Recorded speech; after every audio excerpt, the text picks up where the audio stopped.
सात संगत जी, प्यार से कहना धन निरंकार जी। तो ये जो प्रमाण है कि आप सब संत शुरू से ही वही शिक्षा ले रहे हैं जो युगों युगों से संतों ने बताया है कि कैसे ये संसार में सिर्फ प्यार की ज़रूरत है, कैसे इस संसार में अगर हम एक अच्छे मनुष्य बनेंगे तो ही ये हमारा जीवन सफल माना जाता है। कैसे हम अगर आए हैं तो हमारे जीवन की घड़ियाँ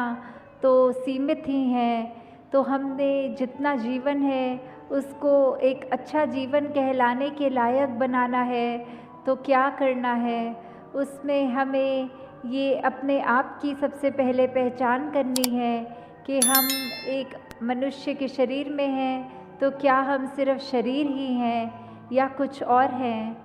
तो अगर इसी को ज़्यादा गहराई में लेके जाएं तो बात वही है कि ये परमात्मा जो है ये पूरे ब्रह्मांड के एक छोटे छोटे कण से लेके बड़े बड़े प्लैनेट्स और हर एक चीज़ में है। तो कैसे एक इसी का अंश हम सबके अंदर जो है उसकी पहचान जो हो जाए। और अगर कहते हैं कि जब ये प्राण निकल जाते हैं तो ये शरीर छोड़ने वाली बात जो आती है तो उसमें ये आत्मा जो है इसको जब पता लगता है कि हमने कहाँ जाना है, कहाँ से आए हैं, तो वो पहचान जीते जी ही करनी होती है। ये जो हमें सांस सभी मिली हुई है इसका पूरा फ़ायदा उठाते हुए अपनी पहचान इस परमात्मा की पहचान कर लें। तो कैसे ये जीवन में हमें जहाँ एक मनुष्य बनने की बात है तो ये गुण कौन से हैं जो हमें वाकई मनुष्य बनाएंगे, क्योंकि देखने में तो हम मनुष्य ही हैं। तो फिर ऐसे क्यों कहते हैं कि ये तो पशु के भी से भी ज़्यादा खराब है, ये तो एक हैवान की तरह कार्य कर रहा है, इसका सोच इसकी बोली तो बहुत ही खराब है। तो ऐसा क्यों होता है कि हम मनुष्य हैं फिर भी ऐसा व्यवहार करने लग जाते हैं। तो ऐसा व्यवहार अगर हम करते रहेंगे तो हर कोई जो भी हमें मिलेगा वो हमारे से एक पीछा छुड़ाना चाहेगा। वो कहेगा इस इंसान के साथ तो 10 मिनट भी बिताना मुश्किल है, ये तो बहुत ही ऐसी बातें बोलता है जो मन को ठेस पहुंचती है या कुछ ऐसा कार्य करता है जो अच्छा नहीं होता।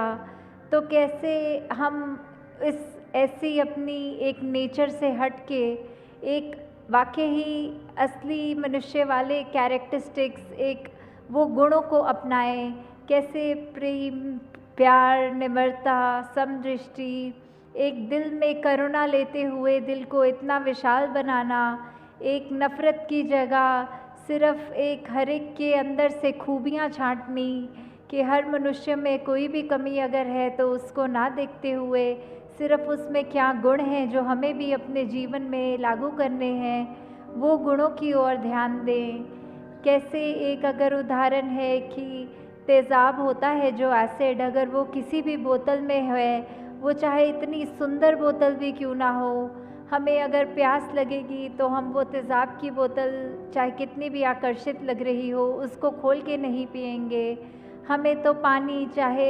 ऐसी बोतल में भी मिल जाए जो देखने में बहुत ही ख़राब हो, पर हमें पता है पानी के गुण क्या हैं, ये पीने से हमारी कैसे प्यास बुझेगी। तो हमने अपने आप ही वो पानी की चाहे एक साधारण लुकिंग बोतल ही हो उसी का चुनाव करना होता है।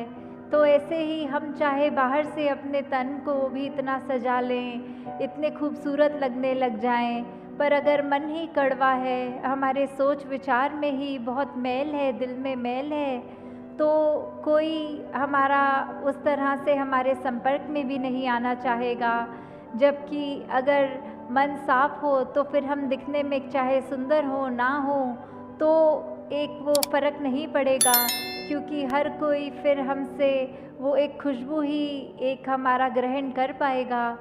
तो ये अगर हमें विचार अपने अंदर हमेशा रखने होते हैं तो उसके लिए क्या करना होता है। उसके लिए तो सिर्फ़ यही बात है कि पहले ये ब्रह्म ज्ञान को इसके साथ निरंकार को जोड़कर अपने हर पल में इस निरंकार को जब हम याद रख के ये जीवन बिताते हैं तो वाकई ही ये दिन, ये जीवन, ये पल, ये घड़ियाँ बहुत ही खूबसूरत हो जाती हैं। हमारे अंदर ऐसी अच्छे गुणों का एक असर दिखने लगता है। वो मार्ग एक सेवा, सुमिरन और सत्संग के द्वारा, जो आज भी जैसे सत्संग में अनेकों महापुरुषों ने इतने हमें ऐसी बातों के साथ रूबरू कराया कि वो बात अगर एक भी पकड़ के अपने जीवन में डालें तो वो जीवन कितना सुंदर बन सकता है। कैसे इस परमात्मा के साथ अगर ये लिव जुड़ जाए, ये एक लगन लग रही है तो भक्ति वाकई ही हमारी इसमें हो रही है जीते जी। तो ये तो एहसास वैसा एहसास है जैसे एक माँ होती है,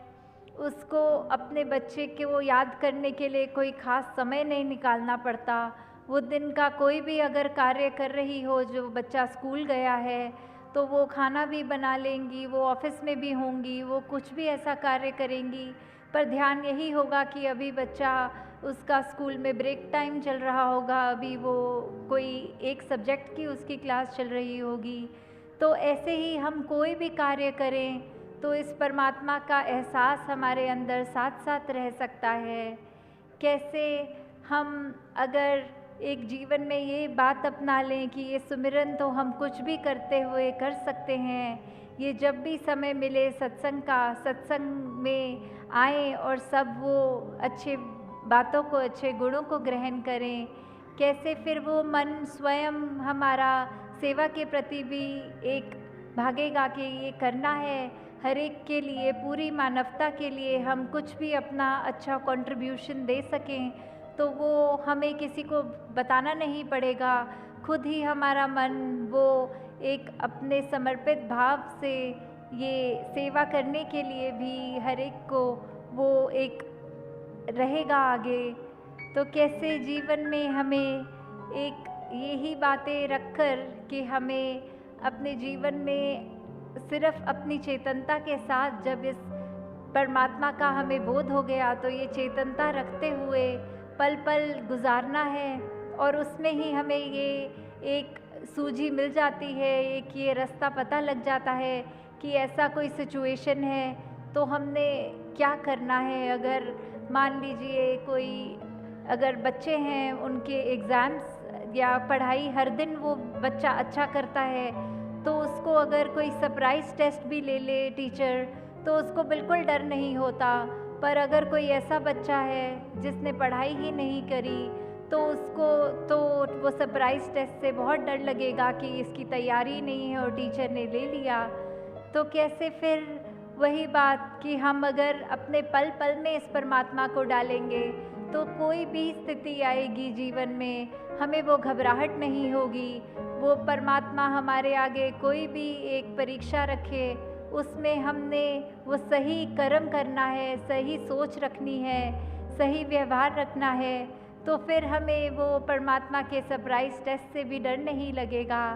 और हमें हर स्थिति में पता लगेगा कि ये संतमति है, ये ही मार्ग है, इसको अपनाएंगे तो सब कार्य अपने आप एक सहज भाव में अच्छे अच्छे होते जाएंगे। तो दासी आपका और समय नहीं लेगी, तो दासी इन्हीं शब्दों से आपसे आज्ञा लेगी कि दातार हर एक पे कृपा करे कि ये भक्ति भरा जीवन हर एक के हिस्से में आए। ये निरंकार प्रभु परमात्मा